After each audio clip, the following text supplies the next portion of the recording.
Hello, Brian. How are you?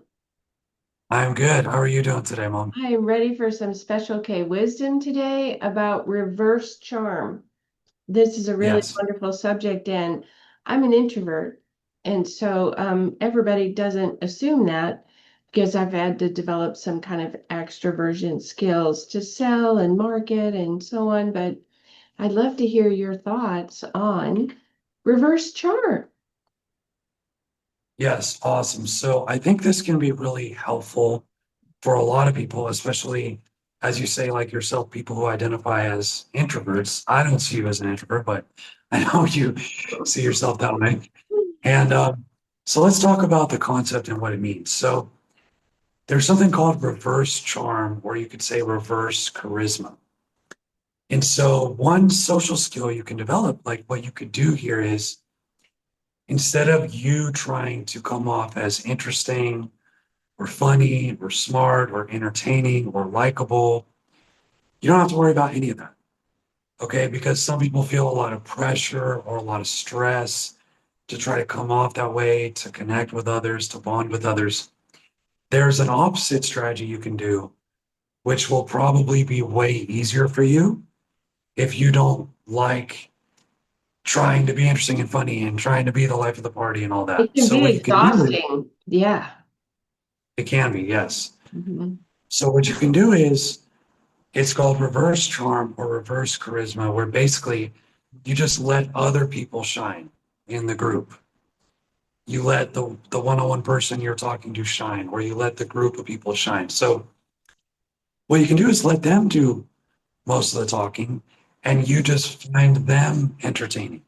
Mm, You find them interesting. mm, You find them funny. You just enjoy listening to their stories. And you just throw in a few words here and there to show that you care, or to show that you're listening, or to show that you find them likable. mm, And what happens is they will like you when you're showing interest in them. mhm, They will like you when you're finding them funny, when mhm, you're finding them entertaining, when mhm, you're finding them interesting, when you're finding them smart or amazing mhm, or cool.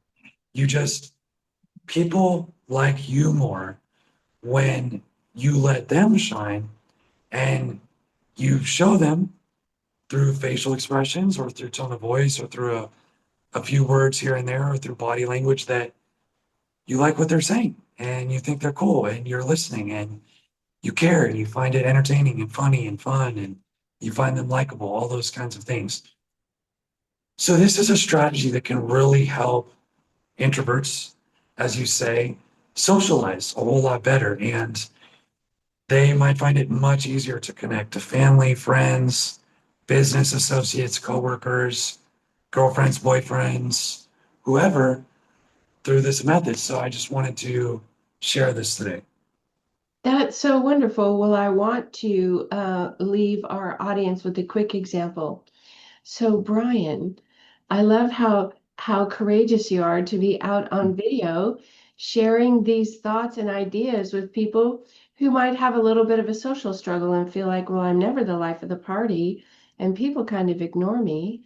So, you've come up with a great way to kind of break the ice by being seriously interested and listening to something about somebody else. Absolutely. And I appreciate that, Mom. And that's a perfect example. So I'll add some more examples in here so that people Great. can get a sense of it and you can see how much easier it is to do this Mhm, than to have to come up with a bunch of sentences to say if that's not natural for you. So mhm, when someone's speaking to you or telling a story, you can just lean in. Like it shows interest that you're listening, that you care. You just lean in mhm, and you go, "Oh wow, mhm, awesome." mhm, Like you can just nod your head and in mhm, agreement, just show that you are listening, that you care. Or when they finish their story, you can say, "Wow, that's so cool. mhm, Man, I've never done anything like that." mhm, Just little things like this you can do through body language, through tone of voice, mhm, through, just a few words here and there that you add after to the end of everything they've said. mhm, It just shows you find them likable, you find them funny, you find them entertaining, you find them mhm, smart. Oh, mhm, wow, that's such a smart idea. I never thought of that. Mhm. Just you can just throw in little things like that. Mm. And for many introverts or people that feel like they struggle a little bit with social skills, this is such a simpler, easier thing you can do Yes. that can just make your social life so much nicer. And, people will find you more likable and you'll feel like you connected to other people more and just make it more pleasant and more smooth. How wonderful. It's a gift to really see someone and to really hear someone. Many people don't feel seen and don't feel heard. And giving a few minutes to really listen and then respond back to what you've heard about the person in a positive way, that can make somebody's week. So Yes. you're giving them a gift of your honest, authentic attention. And that's a lovely way to practice reverse charm. Thanks so much for that today, Brian. Okay, everybody, we'll see you next time.